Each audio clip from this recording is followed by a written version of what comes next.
प्रत्येक समय block headquarter रे जिलापाल आसती अभियोग शुणाणी करती ए सौभाग्यर कथा। गोविंदपुर पंचायत अंतर्गत परिछल गोविंदपुर पंचायत ऑफिस रे जनशुणाणी कार्यक्रम एवं भिन्नक्षम सामर्थ्य शिविर अनुष्ठित होती। अनेक लोक अभियोग नहीं आसछन्ति जिलापाल पाखक।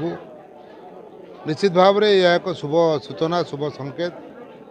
जिलापाल ग्रामांचल पहुँची लोक कथा शुणा ब्लॉक हेडक्वार्टर न जाई ये पंचायत स्तर में आगामी दिन में मु प्रस्ताव देती जिते बड़े हम ये पंचायत मानक जनशुणाणी कार्यक्रम हेले साधारण गरीब लोक मैंने सीधा आसी पहुँची पारे और अभियोग समाधान हो पार।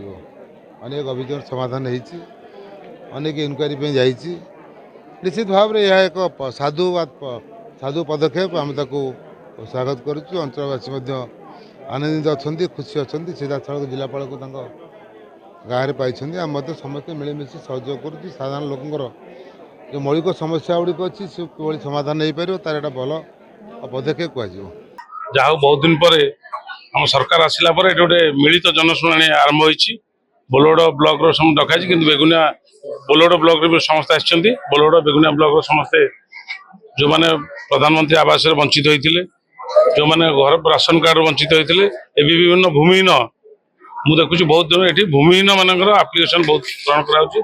मुझे बेगुनिया तहसीलदार से कथा होती ये ग्रुप वाइज करके गोटे गोटे जगह 50-60 जन दि जाऊँ शीघ्र दि जाऊ ये आप हम बोले दुनिया दिन बढ़ीगला तो यथाशीघ्र कमी कार्यकर करने कलेक्टर भी महाशय भी कहले ना यहाँ शीघ्र कर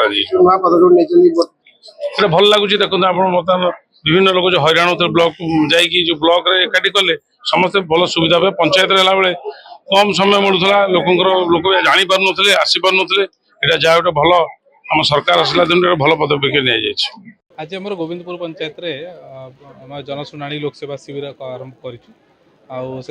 देखिए बहुत प्रकार ग्रीवांस रहा 400-500 मिनिमम ग्रीवांस आसी। मुख्यतः आम जहाँ लोक देखलु घर डीह को लेकिन जो वसुंधरा योजना रे जमी पाई लोक आवेदन कर छड़ा आम मिनि देखिलु किसी लेबर रिलेटेड इश्यू जो मैंने फाइनेंशियल बेनिफिट पाइबार थिला से माने पाई नथिले सेटा आम एटी रजिस्ट्रेशन कैंप खोलिकी फाइनेंशियल असिस्टेंस गुड़ा को इमिडिएटली दवाई इंस्ट्रक्शन दिखाई। ता छड़ा आमर बहुत गुड़ा जगह घर विद्युतीकरण लोक मैंने आसते से माने मो विद्युत स्कीम गोटे सरकार अच्छी से जदि पोल दरकार पड़ो गोटे रिहाती दर में पोल प्रोविजन कराई से 2 नंबर काउंटर जाकि एप्लाय करें।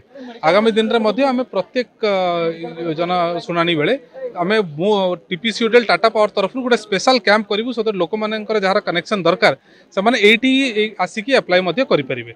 आउ ता छड़ा जो बहुत गुड़ा आम on the spot grievance resolve कराई आउ विकलांग रिलेटेड भत्ता रिलेटेड जो इश्यू गुड़ा अच्छी सब मासे भितर आम सब रिजल्व करते।